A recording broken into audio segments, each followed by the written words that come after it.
The Ikusasa Student Financial Aid Program, NPC, says it has received the highest number of applications in its history. More than 70,000 applications were received for student funding for the 2025 academic year, with 60,000 applicants seeking support for undergraduate studies, 10,000 applicants seeking support to pursue their postgraduate studies. Since its inception following the Fees Must Fall movement back in 2017, the program has invested over 2 billion rand. Werner Abrahams, the CEO of Ikusasa Student Financial Aid Program, is now on the line with us to find out how the program is preparing itself for the influx of applications. Werner, thank you so much for joining us on Point, and welcome. Since the program's inception, what have been the biggest lessons about the education system that you have seen? Thank you for having me. And I'm Sifanele Biyela. I'm standing in for the CEO.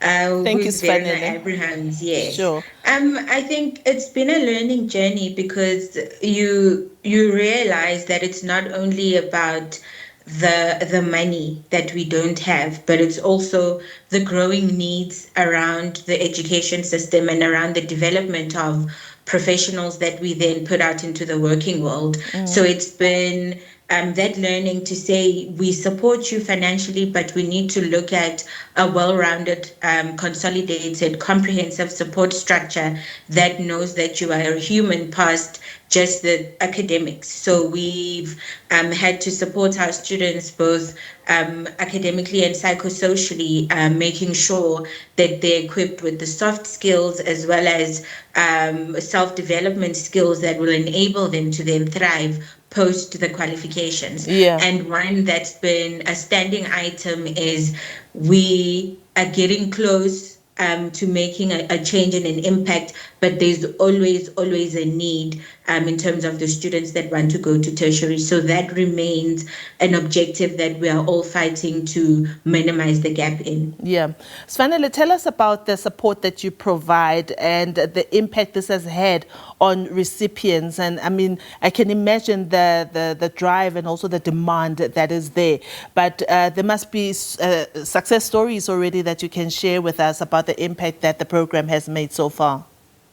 Definitely. So we've had more than 1,000 graduates since our inception, and it's important to note that that's our pride because we find students that are in occupations of high demand.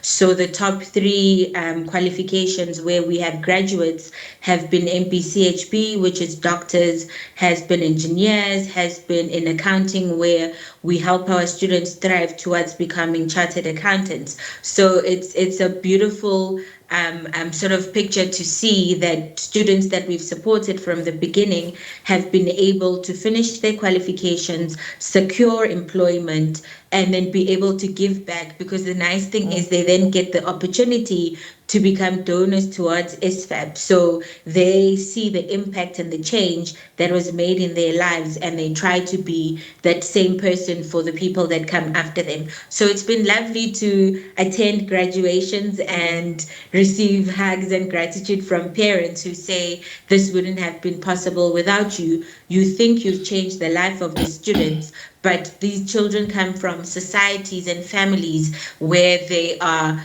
the first people to graduate at a tertiary institution and obtain a professional qualification. So the impact goes way beyond just the students that we assist, but it's in communities, it's in families, it's changing the histories of where they come from, because now we have a doctor, and children that will be born after that will have someone who's a tangible example that you can actually have a dream and realize it, and there are people who can usher you or hold your hand throughout that process. So that's been, I think, the biggest impact we've seen. Yeah, I've just told the viewers about how a demand this year was particularly high.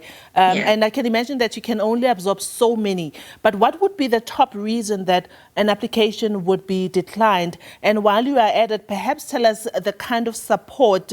Do you pay for tuition? Do you pay for laptops? What else you pay for, so that those that are watching us, they know exactly what to expect when they do make that application?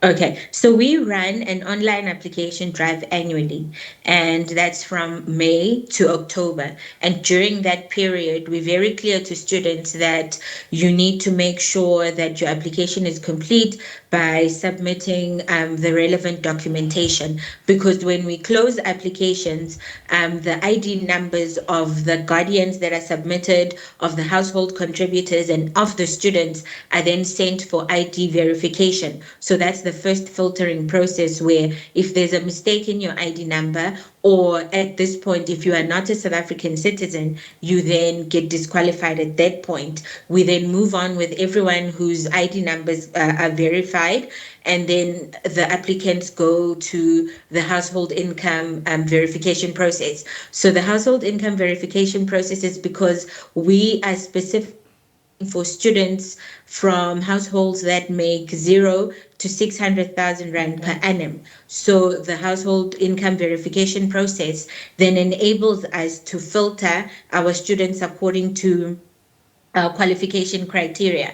So we will then know, in terms of the allocation process, we are now filtering by students between 0 and 600,000 per annum. So those are the two things that would disqualify an application during that process. Right. And as a bursary, we try to be as comprehensive as possible by providing tuition, accommodation, laptops for first years. We give allowances, it's meals, it's transport, it's a living allowance for you to get your cosmetics and other things you may need. We then pay for what we call wraparound support.